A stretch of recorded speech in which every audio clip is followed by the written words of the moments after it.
Set output parameter set variable value. हमारी team का हिस्सा बनने के लिए आपका शुक्रिया। बिस्मिल्लाहिर्रहमानिर्रहीम। ऑटोकैड सिविल 3D में सब असेंबली कंपोजर में हम डे लाइट यानी साइड स्लोप कट और फिल के डिफरेंट ऑप्शन पे डिस्कस कर रहे हैं।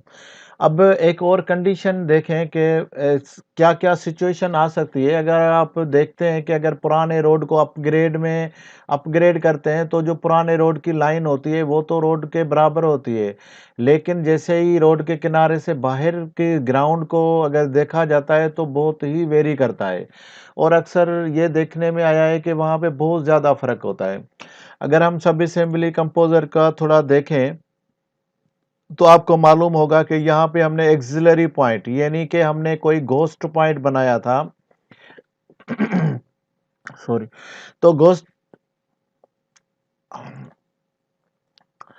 वो पॉइंट क्या करेगा कि ये कैलकुलेट करेगा सीधा, यानी कि अगर ऑटोकैड में देखा जाए तो ये सीधा कैलकुलेट करेगा और फिर उसकी कंडीशन अप्लाई करेगा कि ये फिल कंडीशन किस में आता है। फिल कंडीशन 1 में आता है, 2 में आता है, 3 में आता है, 4 में आता है। जैसे यहाँ पे देखा जाए कि यहाँ पे मेरी फिल कंडीशन में लिखता हूँ 1.3, तो यहाँ पे 1.3 की फिल कंडीशन 1 है और 2 के बाद ये दूसरी आ जाती है, ये फिर तीसरी आ जाती है। अगर इस तरह से कोई फिल कंडीशन है तो ऑटोकैड सिविल 3D क्या करेगा कि वो, क्योंकि ये सीधा कैलकुलेट करेगा, सीधा कैलकुलेट करने से क्या होगा कि अब ये सोचेगा कि ये जो स्लोप है वो कंडीशन 1 में आता है, क्योंकि 1.3 तक कंडीशन 1 है, यानी 1/6 का स्लोप। अगर यहाँ पे देखा जाए कि मैंने जो फर्स्ट स्लोप दिया है 5/1 या 6/1 जो भी मैं रखना चाहता हूँ, ये फर्स्ट स्लोप है फर्स्ट कंडीशन फिल के लिए।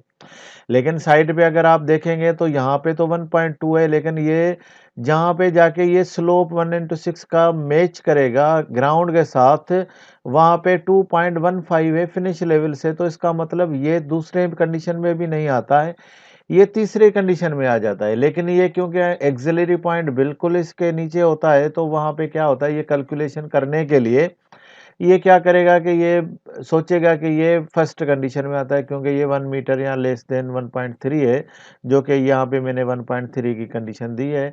तो यहाँ पे आ रहा है ये तीसरे कंडीशन में आ रहा है, जो कि 3 मीटर की कंडीशन है, जो कि फिर 3 मीटर की कंडीशन में इसका स्लोप भी चेंज हो जाएगा। यानी तीसरी कंडीशन में मैंने 5/1 के बाद 4/1 दूसरी कंडीशन में और तीसरी कंडीशन में 2/1 रखा हुआ है। तो इस कंडीशन में हमें क्या कोई ऐसी चीज़ है, कोई ऐसा ऑप्शन है कि ये स्लोप यहाँ से कैलकुलेट करे और यहाँ से इस चीज़ को भी देखता जाए कि ये हाइट मेरी तो यहाँ से नहीं कैलकुलेट करे, जहाँ पे जाके ये स्लोप टच होता है वहाँ से कैलकुलेट करे। तो यानी कि ये एक्सिलरी पॉइंट भी हो कट फिल के लिए, तो ये पता चलेगा कि ये कट में है या फिल में है। अगर फिल के बाद ये स्लोप को इस तरह से ये कैलकुलेट करे कि ये पूरे इस एरिया से घूमता हुआ जहाँ पे जाके इंटरसेक्शन करे, तो वहाँ पे डिफरेंट कंडीशंस अप्लाई करे, जिससे ये ऑटोमेटिकली इसको पता चल जाए कि ये 1.2 की फिलिंग नहीं 2.154 की फिलिंग है। तो इस तरह से यहाँ पे एक देखें ऑप्शन है सेट वेरिएबल का। यहाँ पे सेट वेरिएबल ये एक ऑप्शन ऐसा है, वो यहाँ पे आप इसको स्लोप को आप इसमें सेट कर देंगे तो ऑटोमेटिकली ये क्या करेगा कि ये फिर वो पूरे स्लोप को टच करता हुआ घूमता जाएगा।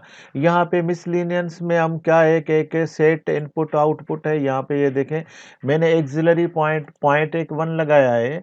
ये पॉइंट लगाने के बाद ये AP1 है, यानी एक्सिलरी पॉइंट, ये जो घोस्ट पॉइंट है हिडन पॉइंट है, वहाँ पे लगाने के लिए यहाँ पे मैंने ये भी चीज़ हिडन रहती है, यहाँ पे मैंने एक इसको दे दिया है, ये जो है सेट आउटपुट पैरामीटर।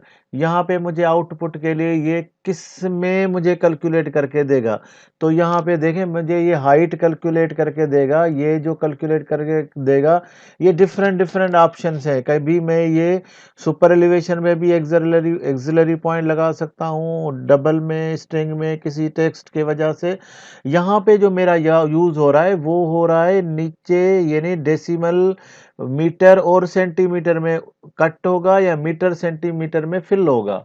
ये कंडीशन के लिए मैंने क्या किया है कि यहाँ पे मैंने एक सेट आउटपुट पॉइंट 1 लगाने के बाद सेट आउटपुट पैरामीटर लगाया है। तो यहाँ से मुझे क्या करेगा, यहाँ से जैसे ही मैं इसको क्लिक करता हूँ तो इसकी रिक्वायरमेंट क्या है, आप नाम है ये बाय मैन्युअली आप कुछ भी नाम इसका दे सकते हैं। ये स्लोप है, हाइट है, डेप्थ है, कुछ भी। लेकिन ये किस टाइप में है, यहाँ पे आप जिसको खोलेंगे तो इसमें बहुत सारी टाइप मिलती है। तो ये जो हाइट है मेरी ये डबल में है, इसलिए मैं डबल क्लिक करूँगा और कोई भी एक हाइट दे दूँगा तो वो ये अपना काम शुरू कर देगा। ये सिर्फ़ जस्ट एक होता है कि ये टेक्स्ट में है या ये मैंने किसके लिए, यानी कि मैंने डेप्थ के लिए यूज़ किया है, इसलिए ये डबल में है। और आपको अभी मालूम हो चुका है कि डबल का मतलब ये होता है कि मीटर और पॉइंट से पहले और पॉइंट के बाद का वैल्यू होता है। उसके बाद वो यहाँ पे ये हम कल लूप ज्योमेट्री हम यूज़ कर चुके हैं। अगर आपने ये नहीं देखा है लास्ट कल का सेगमेंट, जो प्रीवियस हमारा लेक्चर है 185, वो स्पेशली लूप ज्योमेट्री के बारे में था। तो ये भी एक ऑप्शन है और इसी में ही अगर ये पूरी चीज़ आप बना लेते हैं तो आप सिर्फ सिंपल आप यहाँ पे इसको ऑफसेट पूरी डिज़ाइन करने के बाद अगर आपने ऑफसेट बनाना है तो आप अगर बहुत टिपिकल है तो आप ये ऑफसेट ज्योमेट्री ले लेंगे। तो वो क्या करेगा, ये लेन आपको पूछेगा कौन कौन सी लेन का ऑफसेट है, तो वो सारी लेन का ऑफसेट करके वो सेम चीज़ बना देगा। ये बिल्कुल सिंपल है और इसके बारे में कोई इतना डिटेल से हम नहीं जाते, इतना ज़रूरी भी नहीं है।